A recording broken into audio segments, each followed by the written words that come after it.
Hey everybody, Economic Ninja here. Welcome to the most awesome channel ever on YouTube when it comes to finance. Just saying, it's not because it's me, it's because of you. You guys are the greatest subscribers on all of YouTube. We're gonna give you so much information this year. I'm getting so pumped up. I gotta be honest with you, taking that Dallas event and changing the time was literally the best decision ever. I'm out of the COVID wormhole. I am out and about. I'm super pumped on life. I'm just ready to freaking crush it, and I hope you guys are too. So we're gonna talk about real estate today. Enough rambling.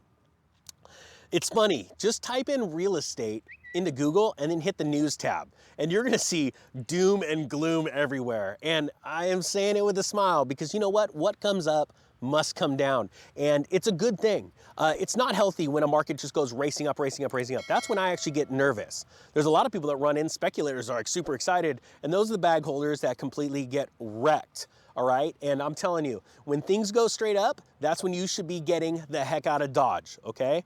Because I don't care if you think you can make an extra 10 G's or 100 G's, as the tide turns, you can't catch that falling knife fast enough, all right? I love cash flow. I love things that are, I like to look at any investment. I like to look at it 10 different ways I can lose money, and I want to find 20 different ways I can make money, okay? Because then I ain't surprised because I've already planned for the downside. All right, here we go, guys. This story is out of fortune.com. It's funny, I turn on the video and it goes, "You have triggered cookies." I'm like, I love cookies, but they're not the kind of cookies they deceived me. They tried to get me to push a button, and I said, whoa, whoa, whoa. There's no raisins in these cookies. All right, put in the comment section what your favorite cookie is. All right, here we go. Excuse me, very rude of me. That's okay. I also use cardboard for notes, so I'm not very fancy. There's a big shift happening in the housing market. It says the housing market is cooling as shoppers finally push back at record prices. Now, let's throw a little caveat out there, guys. I understand that BlackRock's buying a ton of homes. They're buying it because they're starved for yield. So what they're doing, and if you don't know what BlackRock is, go check them out. They're pretty big. They're looking for yield, so they're out buying up homes, paying stupid prices, and renting them out so that they can give their investors a yield. Because, I don't know if you've notice this, the Federal Reserve's not paying out a lot of interest right now. And they've set the interest bar pretty low. And just so you know, that's because the economy's not healthy. If the economy is healthy, we'd see about 7% interest rates. That's a good, normal, historical average of rates so that savers can keep up with inflation. But we're not healthy right now. It says, breakneck. That's the best way to describe the pace of the 2021 housing market. The bidding war has gone so intense this year that the home price growth set an all-time record. That's true. However, what's interesting, we're talking about home prices, we're not talking about volume of sales. There actually isn't a lot of volume out there. It's low inventory, because why? Most people aren't moving up in life because they can't afford it. That's another story that they're not talking about in the papers. So this exact same scenario happened in 2005. Prices were racing up because inventory was falling off of a cliff, and because people were not moving around and moving up in the world because everything was getting expensive. It says, but the tide is turning. The rush of buyers into the housing market during the pandemic absolutely crushed the housing inventory. The numbers of homes on the market, with that figure falling for 12 consecutive months. Hey, look at that. It's like I'm already telling the story before oh, weird. It says by April, housing inventory was down a staggering 53%. Now you could tell I haven't pre-read this story. I'm just going off the cuff, right? But these are things that I've been telling you guys for a while. And so I'm just repeating what I've already told you. Weird. From a year earlier. However, the trajectory has flipped. For 2 straight months, the numbers of homes for sale has gone up. And that's absolutely true. Homes are increasing. The amount of homes hitting the market are increasing. What's happening? Mom and pop going, you know what? We've always wanted to move. Things are getting a little crazy in this state, California. And they're going, hey, we could sell this house for a lot of money and actually retire early. Or, there's a lot of people that are going, hey, I want to get out of this metropolitan area because this is getting a little batty, and raise my kids somewhere safe. And we never thought we could do it, but man, we literally have a gold mine here because this house is increased in value.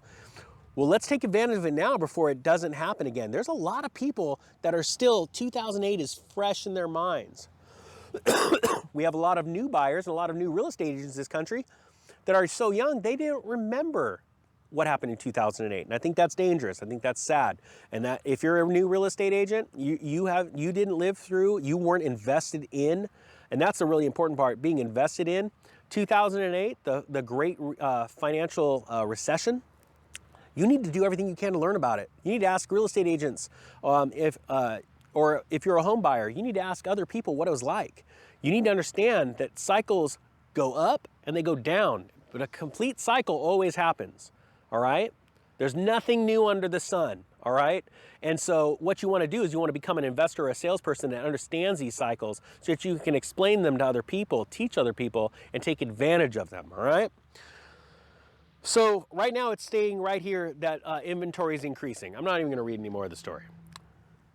It is true. Inventory is increasing. It's going to get even bigger. And I have some clients that I'm advising. They want to sell their house. The market's hot, and there's still hot markets. Don't get me wrong. But I'm telling you right now, in the next 6 to 8 weeks, I believe that even your hottest market, you're about to see so much inventory hit the market, your mouth will drop. And when that happens, because remember, there's only a certain size, a pool of buyers. Even if, I know a lot of people like intimidated by all these institutions, BlackRock, Zillow, Redfin, oh, they're buying up all the market. They don't have all the money in the world. I want to explain that to you. They don't got all the money in the world. Also, the second they see blood in the streets, they're going to back off a little bit. They're going to go, whoa.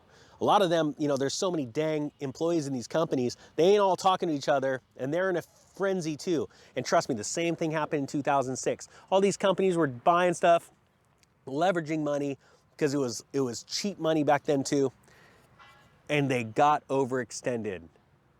BlackRock, I'm going to say it right here, I believe they're going to fall because they're getting too big, and they're buying things foolishly. They're out there outbidding everybody.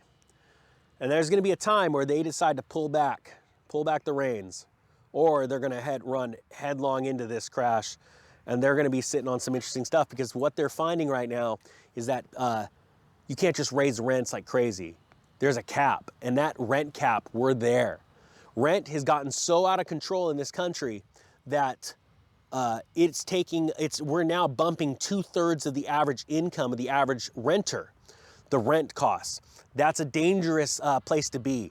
When I buy rentals, I want to be providing a rent that hits the lower 1/3, the bottom, the 1/3 of someone's income, because I know that they're thriving, because now they have 2/3 of their income to go out and pay their bills and thrive, right? That's a healthy market.